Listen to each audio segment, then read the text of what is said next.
Jnanadhwani 90.8 FM ಸಮುದಾಯ radio ಕೇಳುಗರಿಗೆಲ್ಲ ನಮಸ್ಕಾರ. ಮಹಿಳಾ ಲೋಕ ಕಾರ್ಯಕ್ರಮಕ್ಕೆ ಸ್ವಾಗತ. ಆತ್ಮೀಯರೇ, ಶ್ರೀಮತಿ ಶಾಂತಾ ನಾಗರಾಜ್ ಅವರ ನೀವು ಯಶಸ್ವಿ ಗೃಹಿಣಿಯೇ ಈ ಪುಸ್ತಕದ ಮುಂದುವರೆದ ವಾಚನವನ್ನ ಇದೀಗ ಕೇಳೋಣ ಬನ್ನಿ. ಶೀಲ ಸಂಹಿತೆ. ಹೆಣ್ಣಿಗೆ ಬೇರೆ ಗಂಡಿಗೆ ಬೇರೆ ಇರಬೇಕೆ? ಶುಷ್ಕೇಣೈಕೇನ ವೃಕ್ಷೇಣ ಪುಷ್ಪಿತಪಾದಪಂ ಕುಲಂ ಚಾರಿತ್ರಹೀನೇನ ಪುರುಷೇಣೇವ ದಹ್ಯತೆ. ಒಂದು ಒಣಗಿದ ಮರದಿಂದ ಹೂ ತುಂಬಿದ ವೃಕ್ಷಗಳಿರುವ ವನ ಹೇಗೆ ದಹಿಸಿ ಹೋಗುತ್ತದೆಯೋ ಹಾಗೆ ಚರಿತ್ರಹೀನ ಪುರುಷನಿಂದ ಇಡೀ ಕುಲವೇ ದಹಿಸಿ ಹೋಗುತ್ತದೆ. ಈ ಮಾತುಗಳು ಭಾಸನ ನಾಟಕ ಪಂಚರಾತ್ರದಲ್ಲಿ ಬರುತ್ತೆ. ರಾವಣ, ಕೀಚಕ, ಯಯಾತಿ ಮೊದಲಾದವರೆಲ್ಲ ಕಾಮಕ್ಕೆ ಮನಸೋತು ತಮ್ಮ ಕುಲವನ್ನೇ ನಾಶ ಮಾಡಿದ್ರು. ಮನುಸ್ಮೃತಿಯಲ್ಲೂ ಶೀಲ ಅನ್ನೋ ವಿವೇಚನೆಯನ್ನ ಸ್ತ್ರೀಯರಿಗೂ ಪುರುಷರಿಗೂ ಹಲವು ವಿಧದಲ್ಲಿ ವಿಧಿಸುವ ನಿಯಮಗಳಿವೆ. ಪತಿತರೊಡನೆ ಯಾವ ಕಾರ್ಯವನ್ನೂ ಮಾಡಬಾರದು ಎಂದು ಹೇಳುವ ಮನು ಸ್ತ್ರೀಯರಿಗಿಂತ ಹೆಚ್ಚಾಗಿ ಪುರುಷರಿಗೆ ಚಾರಿತ್ರ್ಯ ಬೋಧನೆಯನ್ನ ಮಾಡ್ತಾನೆ. ಬುದ್ಧನಂತೂ ಪಂಚಶೀಲಗಳನ್ನ ಪ್ರತಿಪಾದಿಸಿ ಬ್ರಹ್ಮಚರ್ಯವೇ ಶ್ರೇಷ್ಠವೆಂದು ಸಾರುತ್ತಾನೆ. ಜೈನ ಧರ್ಮದಲ್ಲೂ ಶೀಲದ ನಿಯಮಗಳು ಹೆಣ್ಣು ಮತ್ತು ಗಂಡಿಗೆ ಸಮನಾಗಿಯೇ ಇವೆ. ಕಾಮ ನಿಯಂತ್ರಣ ಮತ್ತು ಪತಿಪತ್ನಿಗೆ ನಿಷ್ಠೆಯನ್ನು ಎಲ್ಲಾ ಧರ್ಮಗಳು ಸಾರುತ್ತವೆ. ಆದರೂ ಪುರುಷನಿಗೆ ಮಾತ್ರ ಸಮಾಜದಲ್ಲಿ ಹಲವು ರೀತಿಯ ರಿಯಾಯಿತಿಗಳು ಏಕೆ ಸಿಗುತ್ತವೆಯೋ ತಿಳಿಯದು. ಇಂದಿನ ಸಮಾಜದಲ್ಲಿ ದಿನದಿನಕ್ಕೂ ಶೀಲ ಎನ್ನುವ ಮೌಲ್ಯ ಹೆಣ್ಣಿನ ಕುತ್ತಿಗೆಗೆ ಉರುಳಿನಂತೆ ಸುತ್ತಿಕೊಳ್ತಾ ಇದೆ. ಅತ್ಯಾಚಾರದಂಥ ಪ್ರಕರಣಗಳಲ್ಲಿ ಪ್ರೇಮಿಸಿ ನಂಬಿಸಿ ಸಂಗ ಬೆಳೆಸಿ ಗಂಡು ಕೈಕೊಟ್ಟು ಹುಡುಗಿ ತನ್ನ ಕನ್ಯತ್ವವನ್ನ ಕಳೆದುಕೊಂಡಾಗ ಅವಿವಾಹಿತೆ ತಾಯಿಯಾದ್ರೆ ಈ ಎಲ್ಲ ಪ್ರಸಂಗಗಳಲ್ಲಿಯೂ ಗಂಡಿಗೆ ರಿಯಾಯಿತಿ, ಹೆಣ್ಣಿಗೆ ಸಾಮಾಜಿಕ ಶಿಕ್ಷೆ. ಇದನ್ನ ಪುರುಷ ಅಷ್ಟೇ ಅಲ್ಲ, ಮಹಿಳೆಯರೇ ಬಲವಾಗಿ ನಂಬ್ತಾರೆ ಮತ್ತು ಪ್ರತಿಪಾದಿಸ್ತಾರೆ. ಇಂತಹ ಹೆಣ್ಣು ಆತ್ಮಹತ್ಯೆ ಮಾಡಿಕೊಳ್ಳುವ ಪ್ರಕರಣಗಳಲ್ಲಿ 150% ತಾನು ಶೀಲವನ್ನ ಕಳೆದುಕೊಂಡೆ, ಇನ್ನು ತನಗೆ ಬದುಕಿಲ್ಲ ಅನ್ನೋ ನಂಬಿಕೆಯೇ ಕಾರಣವಾಗಿರುತ್ತೆ. ಸಾಹಿತ್ಯ ಮತ್ತಿತರ ಮಾಧ್ಯಮಗಳ ಮುಖಾಂತರವೂ ಇದೇ ನಂಬಿಕೆಗಳನ್ನು ಬಿತ್ತಲಾಗ್ತಾ ಇದೆ. ಹೆಣ್ಣಿನ ಶೀಲ ಮಡಕೆಯಂತೆ, ಕನ್ನಡಿಯಂತೆ, ಗಾಜಿನಂತೆ, ಒಮ್ಮೆ ಒಡೆದರೆ ಮುಗಿಯಿತು ಎನ್ನುವ ಸಂದೇಶವಂತೂ ಪ್ರತಿ ಸಾಂಪ್ರದಾಯಿಕ ಮನಸ್ಸಿನಲ್ಲಿ ಜಡ್ಡುಗಟ್ಟಿ ನಿಂತುಬಿಟ್ಟಿದೆ. ಇದನ್ನ ಉಜ್ಜಿ ತೆಗೆದು ಶುಚಿ ಮಾಡಿ ನಿರ್ಮಲಗೊಳಿಸಲು ಒಂದು ಕ್ರಾಂತಿಯೇ ಆಗಬೇಕಿದೆ. ಮೊದಲು ನಮ್ಮ ಮಹಿಳೆಯರು ಈ ಶೀಲ ಅನ್ನುವುದರ ಬಗ್ಗೆ ಮರುಚಿಂತನೆ ಮಾಡಬೇಕಿದೆ. ಹೀಗೆ ಮರುಚಿಂತನೆ ಮಾಡಬಯಸುವವರು ಈ ಮುಂದಿನ ಪ್ರಶ್ನೆಗಳನ್ನು ಕೇಳಿಕೊಂಡು ತಮಗೆ ತಾವೇ ಉತ್ತರಗಳನ್ನು ಕಂಡುಕೊಳ್ಬೇಕಾಗಿದೆ. ಅದರಲ್ಲಿ ಮೊದಲನೇ ಪ್ರಶ್ನೆ, ಹೆಣ್ಣು ಗಂಡು ಅಕ್ರಮವಾಗಿ ಅನೀತಿಯುತವಾಗಿ ದೈಹಿಕವಾಗಿ ಬೆರೆತಾಗ ಶೀಲ ಹಾಳಾಗೋದು ಹೆಣ್ಣಿಗೆ ಮಾತ್ರವೇ? ಗಂಡಿನ ಶೀಲವು ಹಾಳಾಗಲಿಲ್ಲವೇ? ಎರಡನೇ ಪ್ರಶ್ನೆ, ಅತ್ಯಾಚಾರದ ಸಂದರ್ಭವನ್ನ ಬಿಟ್ರೆ ಉಳಿದ ಸಂದರ್ಭದಲ್ಲಿ ಸಂಸರ್ಗಕ್ಕೆ ಗಂಡು ಹೆಣ್ಣಿನ ಒಪ್ಪಿಗೆ ಇದ್ದೇ ಇರುತ್ತದೆಯಲ್ವೇ? ಮೂರನೇ ಪ್ರಶ್ನೆ, ಮದುವೆಗೆ ಮುನ್ನ ಲೈಂಗಿಕ ಅನುಭವ ಪಡೆದ ಗಂಡನ್ನು ಪ್ರಶ್ನಿಸದೆ ಹೆಣ್ಣನ್ನು ಮಾತ್ರ ಪ್ರಶ್ನಿಸಬೇಕೆ? ಹೆಣ್ಣು ಮಾತ್ರ ಪವಿತ್ರ ಕನ್ಯೆಯೇ ಆಗಿರಬೇಕೆಂಬ ನಿಯಮವೇಕೆ? ಗಂಡು ಮತ್ತು ಹೆಣ್ಣು ಇಬ್ಬರಿಗೂ ಈ ನಿಯಮ ಇರಬೇಡವೇ? ನಾಲ್ಕನೇ ಪ್ರಶ್ನೆ, ಹೆಣ್ಣು ತಾಯಿಯಾಗುವುದರಿಂದ ಈ ನಿಬಂಧನೆಗಳು ಎಂದು ನಂಬುವುದಾದರೆ ಗರ್ಭನಿರೋಧಕಗಳನ್ನು ಬಳಸಿದರೂ ಶೀಲ ಹಾಳಾಯಿತು ಎಂದು ಭಾವಿಸಬೇಕೆ? ಐದನೇ ಪ್ರಶ್ನೆ, ಮದುವೆಯ ನಂತರ ಗರ್ಭಪಾತವನ್ನ ಜನ ಮತ್ತು ಸಮಾಜ ಒಪ್ಪುವುದಾದರೆ ಮದುವೆಯ ಮೊದಲಿನ ಗರ್ಭಪಾತವನ್ನ ಅಪವಿತ್ರ ಎಂದೇಕೆ ಭಾವಿಸಬೇಕು? ಇನ್ನು ಕೊನೆಯ ಮತ್ತು ಆರನೇ ಪ್ರಶ್ನೆ, ಅತ್ಯಾಚಾರ ಮಾಡಿದವನನ್ನ ಪ್ರೀತಿಸಿ ನಂಬಿಸಿ ಓಡಿ ಹೋದವನನ್ನ ಹುಡುಕಿ ಎಳೆದು ತಂದು ಬಲವಂತವಾಗಿ ಆ ಹುಡುಗಿಯ ಕುತ್ತಿಗೆಗೆ ಕಟ್ಟೋದು ಸರಿಯೇ? ಇಂಥ ಪ್ರಶ್ನೆಗಳು ಪ್ರಾರಂಭಕ್ಕೆ ಬಂಡಾಯ, ಅಸಂಬದ್ಧವಾಗಿ ತೋರುತ್ತವೆ. ಏಕೆಂದರೆ ಸಂಪ್ರದಾಯ ಮನಸ್ಸಿನಲ್ಲಿ ಗಂಡು ಏನು ಮಾಡಿದ್ರೂ ಸರಿ, ಹೆಣ್ಣಿಗೆ ಶೀಲವೇ ಮುಖ್ಯ ಅನ್ನೋ ನಂಬಿಕೆ ಆಳವಾಗಿ ಬೇರೂರ್ಬಿಟ್ಟಿರುತ್ತೆ. ಆ ನಂಬಿಕೆಯನ್ನ ಬುಡಸಹಿತ ಕಿತ್ತು ತೆಗೆದು ಬಿಸಾಕಿ ಈ ಪ್ರಶ್ನೆಗಳನ್ನ ಶಾಂತ ಮನಸ್ಸಿನಿಂದ ಚಿಂತಿಸಿದರೆ ಹೊಳೆಯುವ ಉತ್ತರಗಳು ವಿಭಿನ್ನವಾಗಿರ್ತವೆ. ಹೀಗೆ ಚಿಂತಿಸುವಾಗ ಮತ್ತೊಂದು ಸಮಸ್ಯೆ ಎದುರಾಗುತ್ತೆ. ಹಾಗಾದ್ರೆ ಶೀಲ ಅನ್ನೋ ನಡವಳಿಕೆಗೆ, ಪವಿತ್ರತೆಗೆ ಅರ್ಥವೇ ಇಲ್ಲವೇ? ಈ ನಿಬಂಧನೆ ಮನುಷ್ಯನ ಬದುಕಿಗೆ ಬೇಡವೇ ಅನ್ನೋ ಪ್ರಶ್ನೆ ಕಾಡುತ್ತೆ. ಇದು ನಿಜಕ್ಕೂ ತುಂಬಾ ಗಾಢವಾಗಿ ಚಿಂತಿಸಬೇಕಾದ ಪ್ರಶ್ನೆ. ಇಂದಿನ ದಿನಗಳಲ್ಲಿ ಸಿನೆಮಾ ಮತ್ತು ಟಿವಿಗಳ ಪ್ರಭಾವದಿಂದ ಹಾಗೂ ಪಾಶ್ಚಾತ್ಯರ ಅಂಧಾನುಕರಣೆಯಿಂದ ಹದಿಹರೆಯದವರ ಮನಸ್ಸುಗಳು ಇನ್ನಿಲ್ಲದಂತೆ ಹಾಳಾಗ್ತಿವೆ.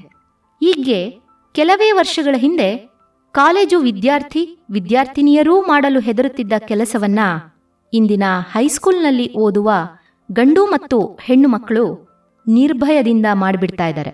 ಶಾಲೆ ತಪ್ಪಿಸೋದು, ಸಿಕ್ಕಲ್ಲಿ ತಿರುಗಾಡೋದು, ಪೋಷಕರ ಮತ್ತು ಶಿಕ್ಷಕರ ಕಣ್ಣಿಗೆ ಮಣ್ಣೆರ್ಚಿ ಸ್ವಚ್ಛಂದ ಜೀವನ ನಡೆಸುವ ಮಕ್ಕಳ ಸಮಸ್ಯೆ ಪ್ರತಿ ಹೈಸ್ಕೂಲ್ನಲ್ಲಿದೆ. ಪೋಷಕರು ಬಂದು ಶಿಕ್ಷಕರನ್ನ ನಿಲ್ಲಿಸೋದು, ಶಿಕ್ಷಕರು ಪೋಷಕರನ್ನ ಹೊಣೆ ಮಾಡೋದು ನಡೆದೇ ಇದೆ.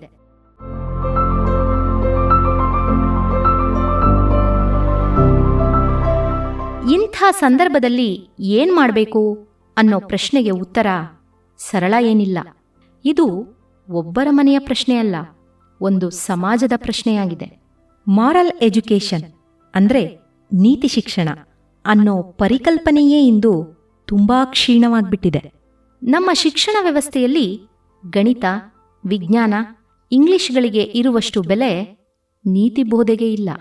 ಅಲ್ಲದೆ ಲೈಂಗಿಕತೆಯಂತಹ ವಿಚಾರದಲ್ಲಿ ನೀತಿ ನಿಯಮಗಳು ಯಾವ ಕೆಲಸಕ್ಕೂ ಬಾರದ ಕಂತೆ ಪುರಾಣಗಳಾಗಿ ಬಿಡ್ತವೆ. ಎಲ್ಲ ಕಾಲಕ್ಕೂ ಎಲ್ಲರಿಗೂ ಚಾರಿತ್ರ್ಯ ಶುದ್ಧತೆ ಬೇಕೇ ಬೇಕು. ಇದನ್ನ ಒಂದು ಇಡಿಯಾದ ಸಮಾಜ ನಿರ್ಧರಿಸಬೇಕು. ಗಂಡಿಗೆ ಈಗಿರುವ ರಿಯಾಯಿತಿಗಳನ್ನ ಮೊದಲು ನಿವಾರಿಸಬೇಕು. ಉದಾಹರಣೆಗೆ, ನಮ್ಮದೊಂದು ಕುಟುಂಬದಲ್ಲಿ ಒಂದು ಹುಡುಗ ತನ್ನ ತಾಯಿಯ ತಂಗಿಯ ಮಗಳನ್ನೇ ಮದುವೆಯಾಗುವುದಾಗಿ ನಂಬಿಸಿ ಹಲವಾರು ವರ್ಷಗಳು ಅವಳನ್ನು ತನ್ನ ಸಂಗಾತಿಯಂತೆ ನಡೆಸಿಕೊಂಡ. ತಾನು ಆರ್ಥಿಕವಾಗಿ ಬಲಿಷ್ಠವಾದ ನಂತರ ಮತ್ತೊಂದು ಸುಂದರ ಕನ್ಯೆಯನ್ನ ಹುಡುಕಿ ಮದುವೆ ಮಾಡಿಕೊಂಡ. ಅವನಿಂದ ಹತಾಶಳಾದ ಹುಡುಗಿ ಮಾನಸಿಕ ಸ್ವಾಸ್ಥ್ಯವನ್ನ ಕಳೆದುಕೊಂಡ್ಳು. ಈ ಹುಡುಗನ ಮದುವೆಗೆ ಬಹಳಷ್ಟು ಸಂಬಂಧಿಕರು ಹೋಗದೆ ಬಹಿಷ್ಕಾರ ಹಾಕಿದ್ರು. ಅಷ್ಟೇ ಅಲ್ಲ, ತಮ್ಮ ಮನೆಗೆ ಅವನನ್ನು ಸೇರಿಸದೆ ಕುಲದಿಂದ ಹೊರಗಿಟ್ರು. ಇಂಥ ಪ್ರತಿಭಟನೆಗಳು ಎಲ್ಲ ಕಡೆ ವ್ಯಾಪಕವಾಗಿ ಆಗಬೇಕಾಗಿದೆ. ಅತ್ಯಾಚಾರಿಗಳಿಗೆ, ನಂಬಿಸಿ ಮೋಸ ಮಾಡುವವರಿಗೆ ಈ ಸಮಾಜದಲ್ಲಿ ಅವಮಾನಗಳು ಆಗಬೇಕು. ಇದೇ ಸರಿಯಾದ ಶಿಕ್ಷೆ.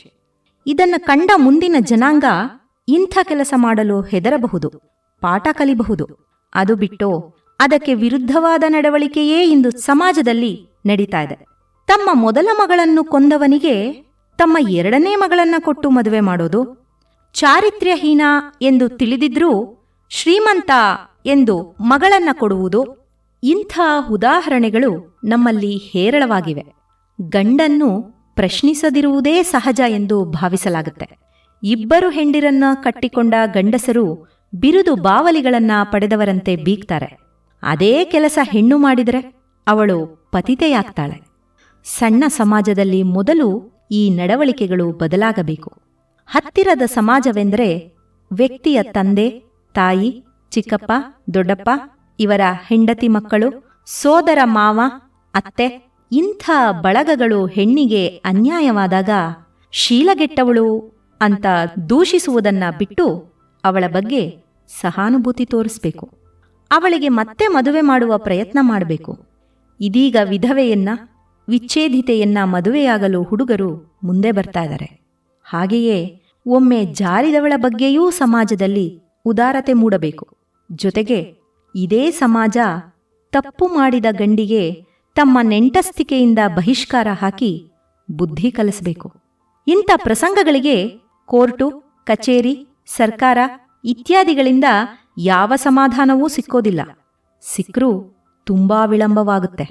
ಆದ್ದರಿಂದ ಮೊದಲ ಪಾಠ ಒಳ ಸಮಾಜಗಳಲ್ಲೇ ನಡೆಯಬೇಕು.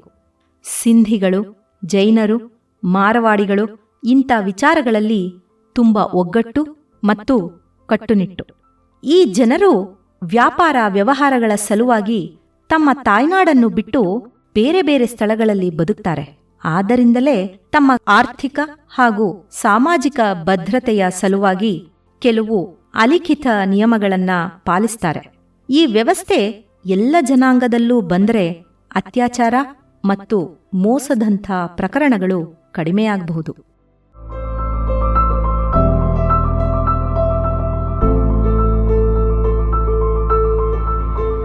ಶೀಲ ಅನ್ನೋದು ಹೆಣ್ಣಿಗೆ ಎಷ್ಟು ಮುಖ್ಯವೋ ಗಂಡಿಗೂ ಅಷ್ಟೇ ಮುಖ್ಯ. ತಿಳಿದೋ ತಿಳಿಯದೆಯೋ ತಪ್ಪು ಘಟಿಸಿದಾಗ ಅದರ ನಂತರದ ಅನುಭವಗಳು ಗಂಡು ಹೆಣ್ಣಿಗೆ ಸಮಾನವಾಗಿರಬೇಕು. ಇಂದು ಹದಿಹರೆಯದವರನ್ನ ಸಾಕುವ ಹೊಣೆ ಹಿಂದಿಗಿಂತ ಹೆಚ್ಚು ಒತ್ತಡದಿಂದ ಕೂಡಿದೆ. ಸರಿಯಾದ ಲೈಂಗಿಕ ಶಿಕ್ಷಣ ಇಲ್ಲದಿರುವುದೂ ಸಹ ಸಮಾಜಕ್ಕೆ ತೊಡಕಾಗಿದೆ. ಹಲವಾರು ಸ್ತ್ರೀಯರೊಡನೆ ಕಾಮಿಸುವ, ಸ್ತ್ರೀಯರ ಮೇಲೆ ಆಕ್ರಮಣ ಮಾಡುವ ಗಂಡಸನ್ನ ಸಿನಿಮಾ ಇತ್ಯಾದಿ ಮಾಧ್ಯಮಗಳಲ್ಲಿ ವೀರ, ಶೂರ, ಪುರುಷಸಿಂಹ ಎನ್ನುವ ವಿಶೇಷಣಗಳಿಂದ ಚಿತ್ರಿಸಿ ಹದಿಹರೆಯದ ಗಂಡುಗಳ ದಾರಿ ತಪ್ಪಿಸ್ತಾ ಇದ್ದಾರೆ. ಲೈಂಗಿಕತೆಯಲ್ಲೂ ತನ್ನ ಶೂರತ್ವ ಪ್ರದರ್ಶಿಸುವ ಕಾತುರದಲ್ಲಿ ಮಾಡಬಾರದ್ದನ್ನ ಮಾಡಿ ಶಿಕ್ಷೆ ಇಲ್ಲದೆ ಬಚಾವಾಗ್ತಾ ಇದ್ದಾರೆ. ತಾಯಂದಿರಿಗೆ ಇಂದು ಬಹುದೊಡ್ಡ ಸವಾಲುಗಳಿವೆ. ಮಗನನ್ನೂ ಮಗಳನ್ನೂ ಒಂದೇ ಮೌಲ್ಯಗಳಿಗೆ ಬದ್ಧರಾಗುವಂತೆ ಬೆಳೆಸುವುದು ಸುಲಭದ ಕೆಲಸವಲ್ಲ. ಆದರೂ ತಾಯಂದಿರು, ಅದರಲ್ಲೂ ವಿದ್ಯಾವಂತ ತಾಯಂದಿರು, ವಿಭಿನ್ನ ಕೋನಗಳಿಂದ ಇಂಥ ಸೂಕ್ಷ್ಮ ಸಂಗತಿಗಳನ್ನು ತಿಳಿದು ಮಕ್ಕಳನ್ನ ಬೆಳೆಸಿದಾಗ ಒಂದು ಆರೋಗ್ಯಕರ ಸಮಾಜ ಬೆಳೆಯುತ್ತೆ. ಆರೋಗ್ಯಕರ ಸಮಾಜದಲ್ಲಿ ಹೆಣ್ಣಿನ ಶೀಲಕ್ಕೆ ಹೊಸ ಅರ್ಥ ಹುಟ್ಟಿಕೊಳ್ಳುತ್ತೆ ಮತ್ತು ಇದು ಅವಳ ನೆಮ್ಮದಿಗೂ ಕಾರಣವಾಗಬಹುದು. ಶೀಲವಂತ ಗಂಡು ಹೆಣ್ಣು ಸಮಾಜದ ಬಹುದೊಡ್ಡ ಆಸ್ತಿ. ಯಶಸ್ವಿ ಗೃಹಿಣಿ ತನ್ನ ಮಕ್ಕಳಲ್ಲಿ ಶೀಲದ ಬಗ್ಗೆ ಗಂಭೀರ ಮನೋಭಾವವನ್ನು ಬೆಳೆಸ್ತಾಳೆ. ಹೆಣ್ಣಿಗೊಂದು ಶೀಲ ಸಂಹಿತೆ, ಗಂಡಿಗೊಂದು ಶೀಲ ಸಂಹಿತೆ ಎಂಬ ಧೋರಣೆಯನ್ನ ಖಂಡಿತ ಬೆಳೆಸುವುದಿಲ್ಲ.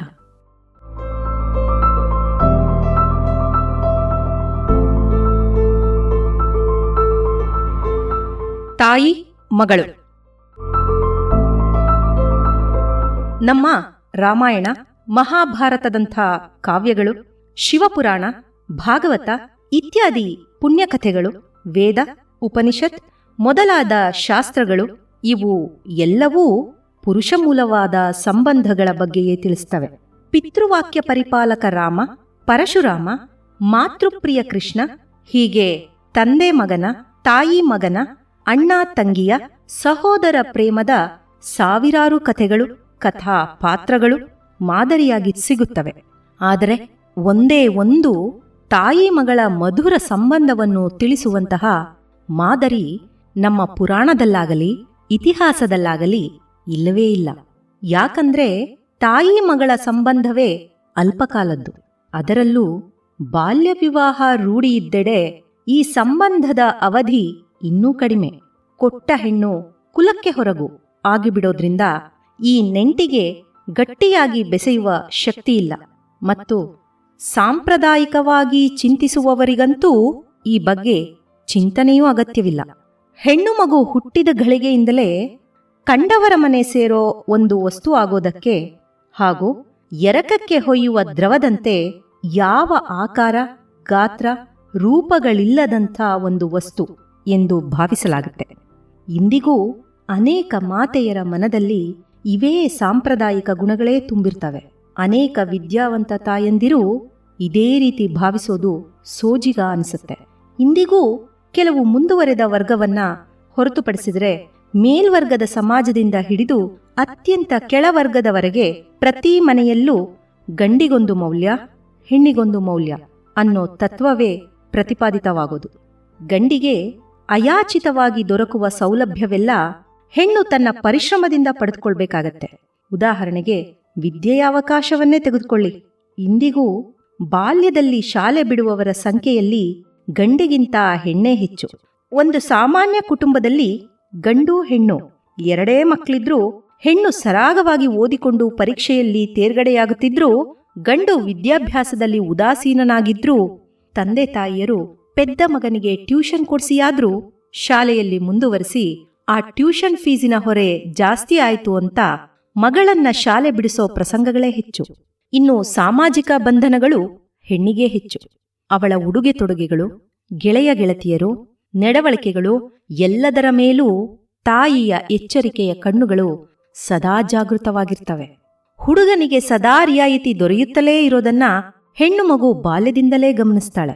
ತಾಯಿ ವಿದ್ಯಾವಂತಳಿರ್ಲಿ ಅವಿದ್ಯಾವಂತಳಿರ್ಲಿ ಮಗಳಿಂದ ನಿರೀಕ್ಷೆಗಳನ್ನ ಮಾತ್ರ ಧಾರಾಳವಾಗಿ ಹೊಂದಿರ್ತಾಳೆ.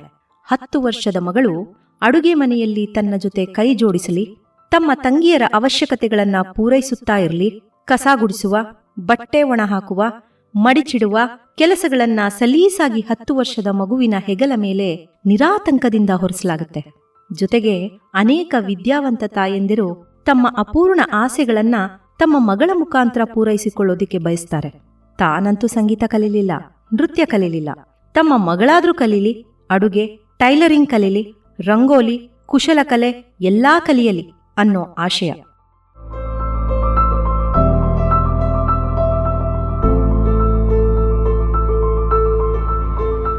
ನಾವು ಅಕ್ಷರ ಸಂಸ್ಥೆಯ ವತಿಯಿಂದ ಕಳೆದ 14 ವರ್ಷಗಳಿಂದ ಮಕ್ಕಳಿಗೆ ಬೇಸಿಗೆ ಶಿಬಿರ ನಡೆಸ್ತಾ ಇದ್ದೀವಿ.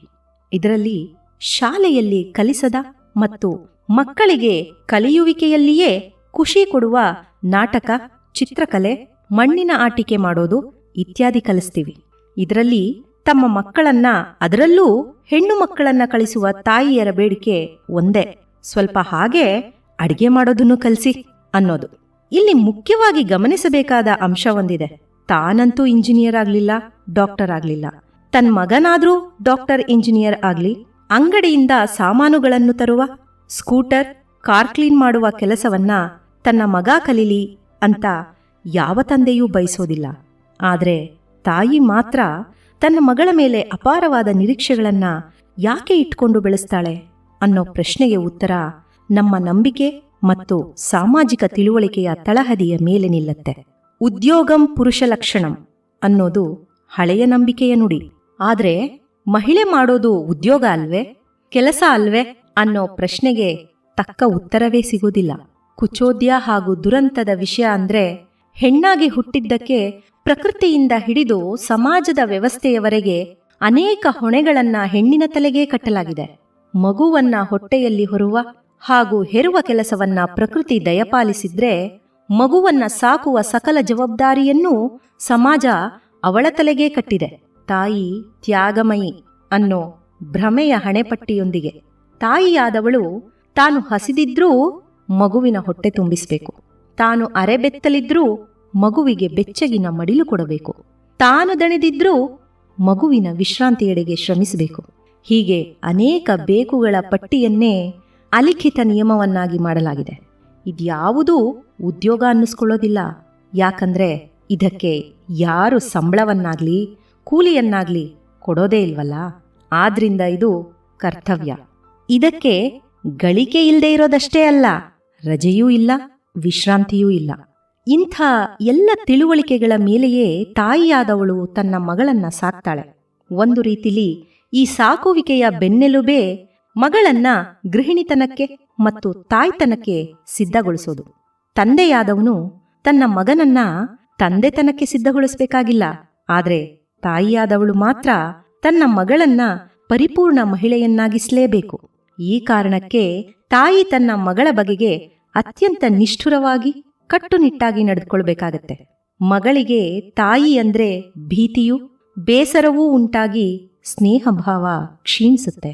ಹೆಣ್ಣು ಮಕ್ಕಳ ಖಾಸಗಿ ಉಪಯೋಗಕ್ಕಾಗಿ ಕೆಲವು ವಸ್ತುವನ್ನ ತಯಾರಿಸುವ ಕಂಪನಿಯೊಂದು 12ರಿಂದ 15 ವಯಸ್ಸಿನೊಳಗಿನ ಮಕ್ಕಳನ್ನ ಶಾಲೆಗಳಲ್ಲಿ ತನ್ನ ಮಹಿಳಾ ಏಜೆಂಟರ ಮೂಲಕ ಪ್ರತ್ಯೇಕವಾಗಿ ಸಂದರ್ಶನ ನಡೆಸಿತು. ಇದರಲ್ಲಿ 100ಕ್ಕೆ 90 ಹುಡುಗಿಯರಿಗೆ ಋತುಮತಿಯಾಗುವುದರ ಬಗ್ಗೆ ಪೂರ್ವ ತಿಳುವಳಿಕೆಗಳು ಇರಲಿಲ್ಲ ಮತ್ತು ತಮ್ಮ ಮೊದಲ ಈ ಆಘಾತವನ್ನ, ಭಯಮಿಶ್ರಿತ ದುಃಖವನ್ನ ಅವರು ಹಂಚಿಕೊಂಡದ್ದು ತಮ್ಮ ತಾಯಿಯ ಜೊತೆ ಅಲ್ಲ, ಅಜ್ಜಿ, ಚಿಕ್ಕಮ್ಮ, ಸೋದರತ್ತೆ, ಗೆಳತಿ ಈ ಸಂಬಂಧವೇ ಆ ಆತಂಕದ ಕ್ಷಣಗಳಲ್ಲಿ ಆಪ್ತವೆನಿಸಿದ್ದು. 10% ಮಂದಿ ಮಾತ್ರ ತಾಯಿಗೆ ತಮ್ಮ ಮೊದಲ ಅನುಭವವನ್ನ ತಿಳಿಸಿದ್ದಾರೆ. ಆ ತಾಯಂದ್ರನ್ನ ಅಭಿನಂದಿಸಲೇಬೇಕು.